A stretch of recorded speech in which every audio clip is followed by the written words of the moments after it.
ông kỹ sư ngày xưa cái gì phải không? Sang đọc thử chữ Anh nào Sang.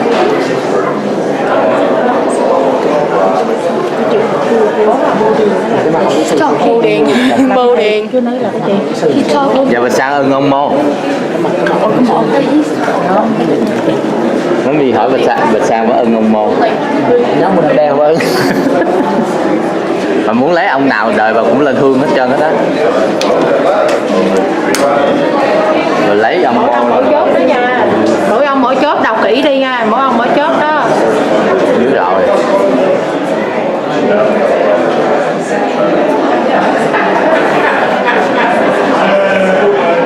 Nó ông nó là lờ. Đây sao con? Cô, không? Ông bây giờ chữ gì cắt bụi ra thì ông thì hồi đó là ông có vợ để ông đây nhẫn này. Xưa nè, dễ sợ. Ông nói ông này ông đây nhẫn mà ông đem đây nhẫn nè. Thôi mà sao không có cửa ông này Mô. Ông này có nhẫn rồi. Nói chiếc nhẫn ông đó thấy không? Đó.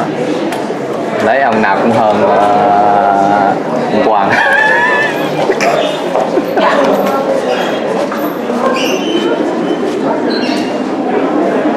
Thôi đi vô đây coi tiếp. Nói dài ông hồi xưa cái đồ này, ông hồi xưa này. Nói dài cái đồ này.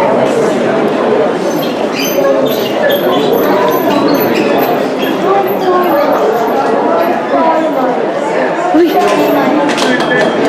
Cái đó cái gì? Cái này để ấy xi măng nè, kéo đổ xi măng xuống nè.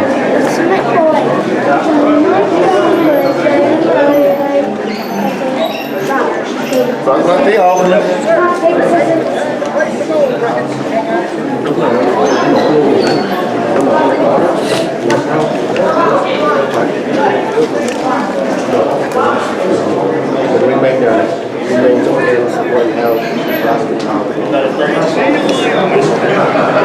Cái đồ này lúc mình coi mình thấy nó giật lên xi măng đổ xuống đó, là cái này nè. Xi măng nó đổ xi măng. Cái nó cầu lên nó đổ xuống dễ sợ. Kinh khủng hồi xưa mà kinh khủng nha.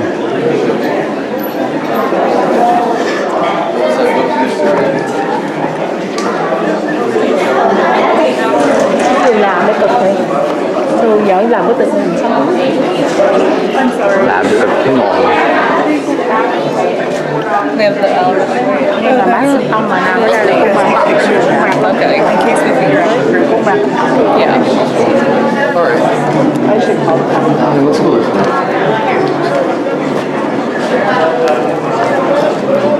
How is working? come here. That's basically like saying construction people. What's him talking? What's him talking? Fool, it's him talking. It's him talking. That's him talking. Isn't that the building? Isn't that the Space Needle? That's the Empire State. The dam is like 18 Empire State Building.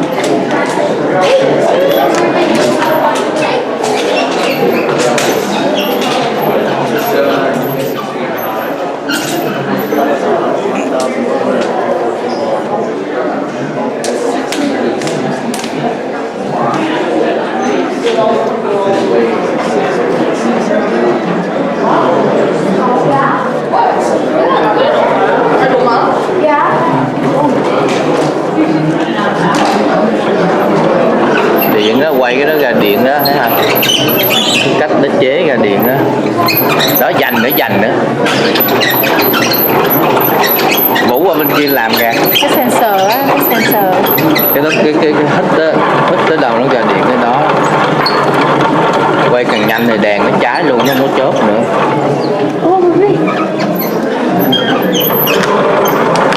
Mấy cái chụp ở dưới này như vậy nè, chụp cái thùng bự nãy mình nhìn dưới chỗ con đó đó là ở trong nó vậy này đó. Quay nó ra điện, nó quay nhanh quá thành ra nó ra điện dễ sợ.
vô nhà mình xài nè.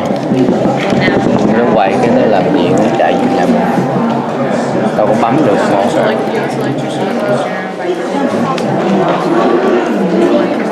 Những điện đó quay phát là điện chạy vô nhà mình.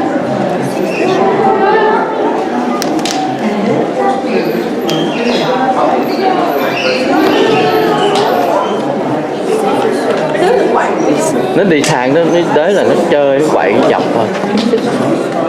Cái đó là cái gì đó? Animals.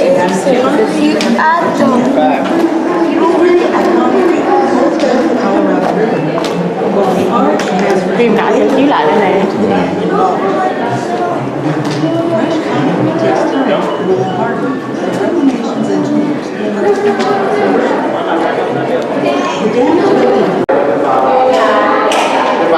Hiện tại là đang ở trên tầng cao nhất, có nhà kiến bao quanh để ngắm xuống cái đập nước.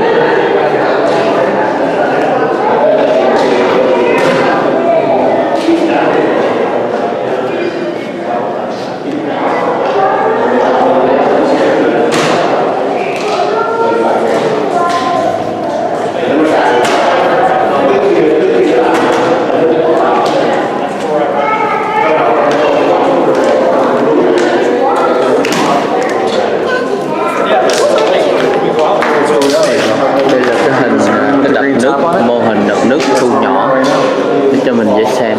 Wait, I don't see a green top.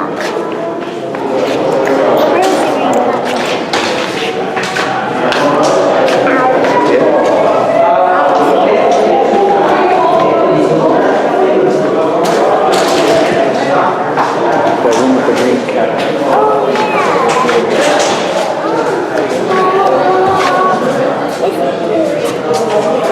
I'm gonna look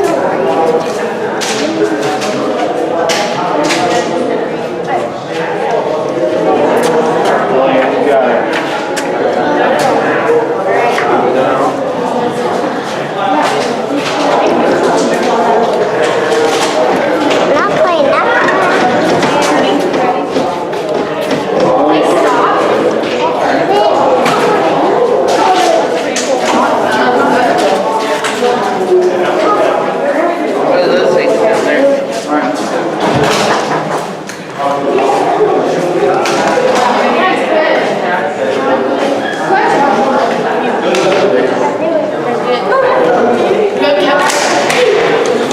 What'd you win? I don't play. He was cheating. He was like when he started to get back. So it's cheating.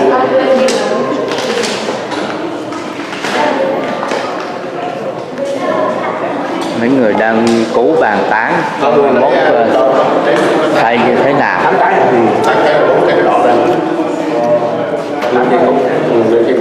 Cái cậu đó xe chạy cho nó Có người đi bộ lên tới hả? có thôi tôi đứng nổi một trong một. Đó, họ đi bộ kia. Đâu? Vất vả thì bác sĩ. Anh đứng học thì nó không. Một cái đó chạy dạy về cái đấu có khánh đi ăn không? Về đó Đi được rồi, tăng lên đây. gió này đó, đây nó đứng là mình phải cầm mũi nè, gió thổi dù dù luôn à. Nó sợ đây, nó mở vô đây. Hôm nay rồi, sợ lắm. Thôi tôi đứng đây là chóng mặt quá trời rồi, còn lên trên đó nữa.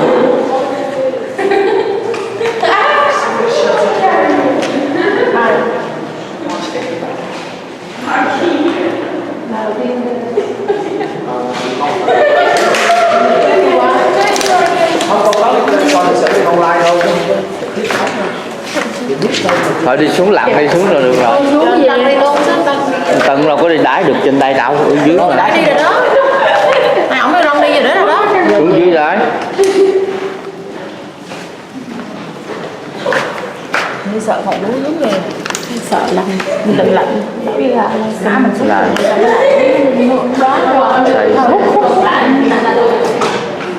mở lòng đường nữa con phu sao? Giờ chờ người lên đông mình xóa không? Giờ người lên đông mình xóa. Giờ người lên đông không bao nhiêu tiền á?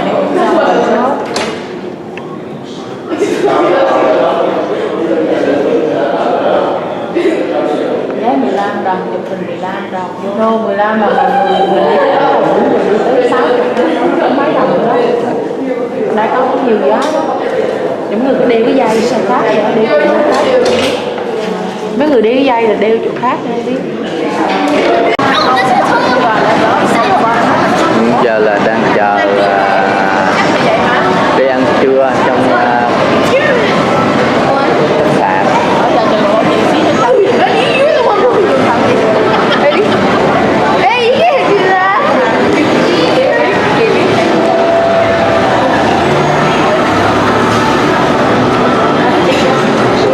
Là mấy cái xôn có cái xôn này người Tàu nè, tên xôn này tên người Tàu người gì Đạt Phấn hả? Phấn Đạt hả? Hài ông này đóng hài Phấn Đạt là 3 là 4 tháng 8 15 đồng. Hồi nãy anh Long đang cái list anh uống tụi đi coi show mà cái show này tụi yếu tụi nó có thích không chứ đi qua trăm mấy uổng tiền. Nó không thích mô Thì bởi vậy đi coi bởi hồi nãy của anh đi đó đi coi chủ yếu là đi thích này có thích chứ tự nhiên nó không thích chỉ qua trăm mấy uổng tiền chứ. cái ông này là hát với bữa giờ là tới 22 tây nè 40 đồng vé. Ông này người gì nè họ tên Đạt Đạt Phấn nè. Quay không Đạt Phấn. Mình đi này mà người Việt á tên Đạt họ Phấn Còn Phong Đạt Phan. nhưng mà ông đem lộn đi đâu đây dọn hết cái gì. À Hề ông làm Hề đóng Hề diễn kịch vậy đó. Giờ mình có này mình mới biết là mấy cái người này nè, họ đi show khách sạn đông dữ sợ luôn.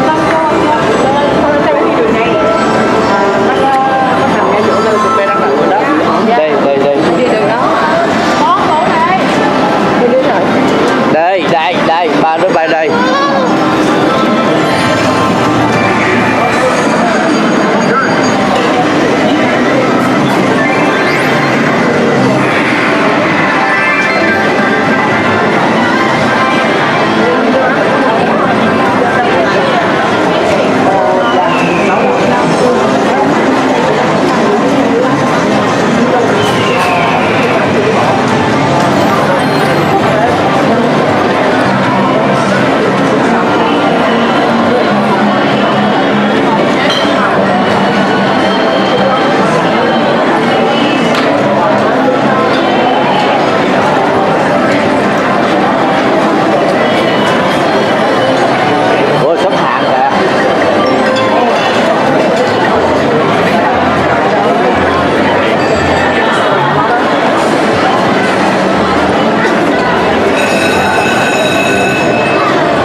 Nhưng VIP mà đi cửa sau, nhưng VIP phải đi cửa trước chứ.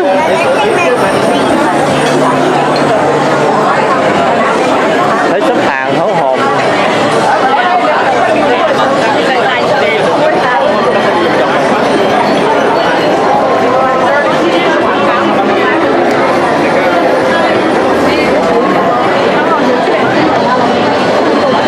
Hú hồn, xếp hàng hú hồn.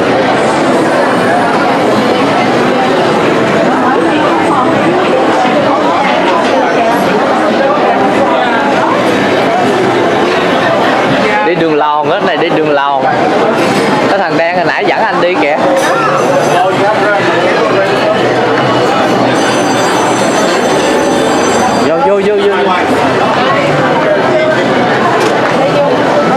Vô đi. Camera đi sau quay. Đi trước sao quay được.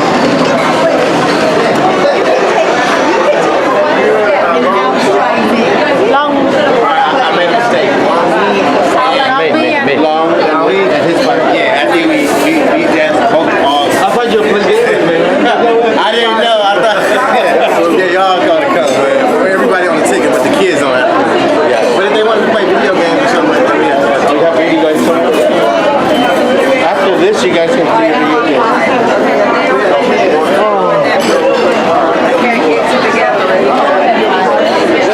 We're gonna be together, but not together. It's like, that's fine. I'd rather eat than... Yeah, all right, okay. Do yourself, man. Sit wherever y'all want. This is the table right here.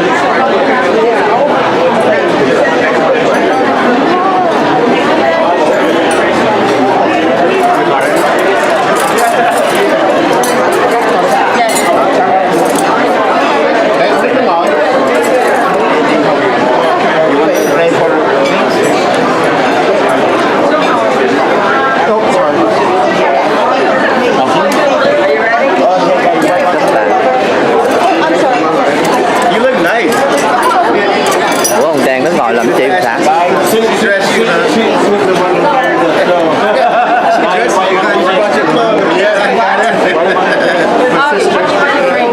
Oh, the drink or like water? Ice water for me, please. Yeah, just ice water first. Pepsi. Yeah. 5 Pepsi. Five Pepsi. Yeah. One day. Five Pepsi. Thank you. Oh yeah, you're listening. Would you like some? Would you like some? Oh, boy, dude. Take care of all the timeshare.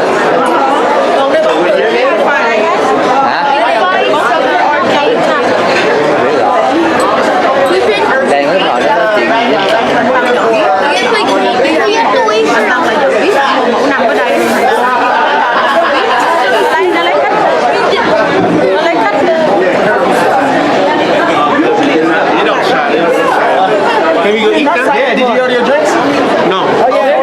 We did? Okay, let's go eat them. Okay, yeah, go ahead. Yeah, I'm gonna order my drinks too.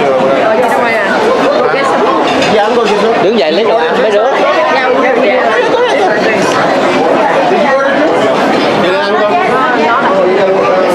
They'll come back. Đi ăn cơm. Lấy đồ ăn đi.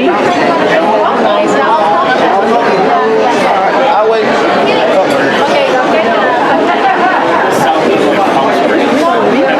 Mày muốn theo không không?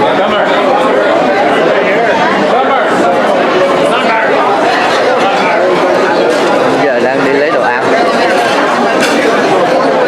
Ồ, đang đi. Rộng dễ sợ chưa?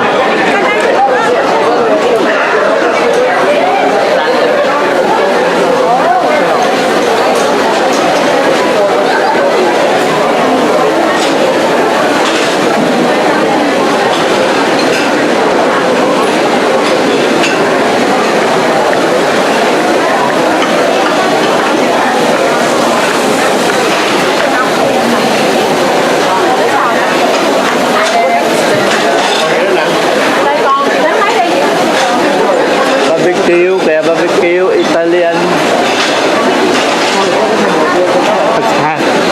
Thật trước khi đi lúc cuối Phương Anh tập ăn đồ này trước đi nè. Mexico nè. Anh có ăn không? Mình nên cười. Xào không anh? Từ từ người ta tôi ăn tôi lấy. Anh có muốn xào đồ ăn không? Ăn đi. Không muốn xào đồ ăn.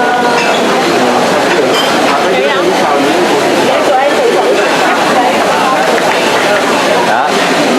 Đồ chích Mexico. Nếu chị muốn lấy xào thì lấy gì chị lấy cho tới đưa cho cái xào. Anh chục lần rồi. Nghĩ à? Mình có thể mình bỏ đồ mình tự nó xào cho mình luôn á. Dạ dạ.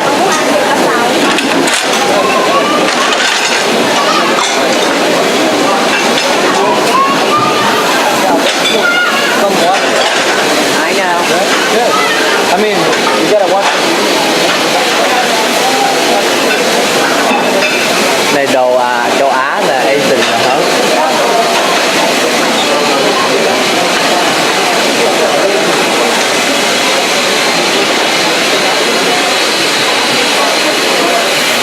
Hả?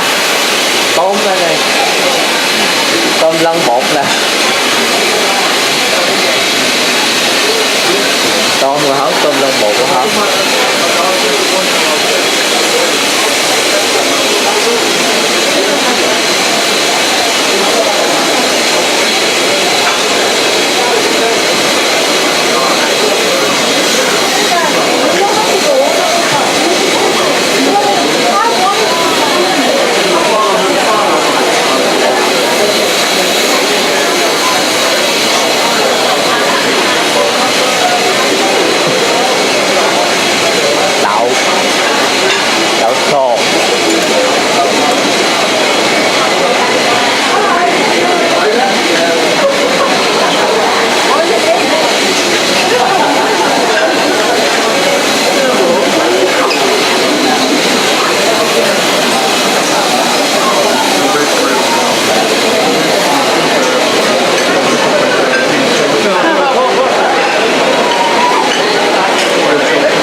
pancake, maple syrup, banana, and pear. So there. Ok. Bạn hết rồi, bà đi lấy tiếp, bắt chỉ. Bà ưng gặm xương mà gặm xương. Bà gấp đi, bà ưng gặm xương mà gấp xương. Vâng.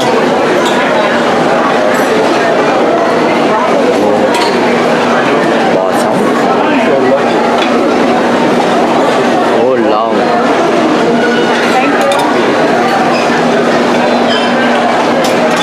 Mừng 2 dĩa luôn hả Sẵn? Ừ, 2 dĩa. Mừng phụ dĩa cho. Thôi.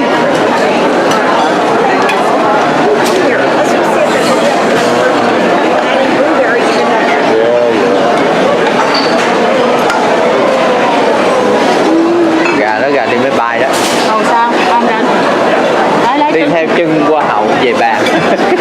thằng mới đi còn nữa. Đừng lo tôi. Đi theo chân qua hậu về bàn.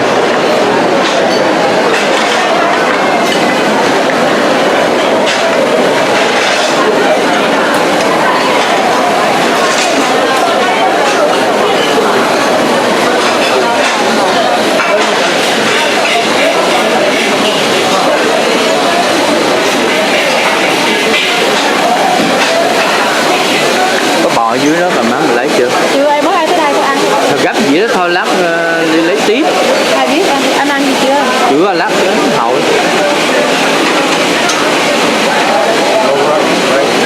Có thấy rồi hả? Fried rice. Chẳng ăn thử thôi. Ăn thử cái này trước đã rồi tính. Để mang đi, lát ăn xong mình lấy tiếp. Ủa chị phải trả tiền hả? Thì cho nó thôi chứ mà trả. Đâu cần cho. Tại vì chị thích cho thì thích thôi. Nhưng mà sao ô mình làm đấy xong gà nó xào cho mình. Cho mình ra mình thử. Cái này nó xào mình nó ăn gà thì nói nó không có để sẵn cho mình lựa mà mình phải nói nó mới lấy nó thôi không có gà. Xào đơn giản thôi, lần nhắc lần nheo à. Còn hơn là mình ăn kia còn dở. Ok thử cái này thử rồi vô đấy. Đi ra đã. Để chân qua hậu 2.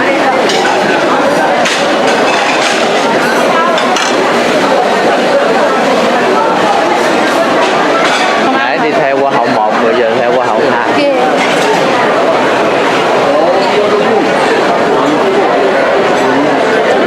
Mấy người xếp hàng lâu vậy tình ra mấy người ăn. Đó, mấy bữa mình đi vô khách sạn mình thấy xếp hàng là kiểu vậy đó. Mấy người ăn lâu như đó rồi bàn đâu ta ngồi. Mà đồ dở mà xếp hàng dễ sợ luôn á. Đồ này cũng ngon á cái dở. Dở ồn mình là biết rồi. Nhắc qua đó ăn với mình là anh Tân là giọng biết á. Anh Tân gì anh mua. Còn thôi là mình xếp hàng ngoài đời luôn á. I don't read it. So where's your family originally from? North Carolina. North Carolina? No, like your descent. Thằng này làm gì ngồi đây? You're Asian. Thằng đen này làm gì nó ngồi đây vậy? Thì nó giống như nó agent của mình để nó quảng cáo này nọ. Quảng cáo đồ cho anh hả? Giống như mình nó mua cái phòng rồi đó. Còn cái này ứng nè, sâm banh nè. Anh uống đây lá em uống. My boss is from Vietnam. Hàng nãy gọi đâu rồi? Bên kia. Chị Khánh ngồi đây nè. Con khỏi lo. Trời, khỏi lo cho cameraman đi. Quay lát đi ăn với Hậu nhìn là biết rồi. Bò sống hay sống ăn luôn. Đây, ngon. Vì có thể ăn sống ở sống. Cũng mua qua con nấu. Sống hay. Bữa nào qua con nấu món sống nha. Filming, huh? Where's your plate? You gonna film? He's a documentary. What do you have? Yeah, I do document. I got ribs, scalloped potatoes, ribeye steak, and carrots. Oh, okay. How What is you that? gonna have? Pardon? What you gonna have? I don't have anything. Why? Later. Later? Yeah. It's a buffet? Okay, all right.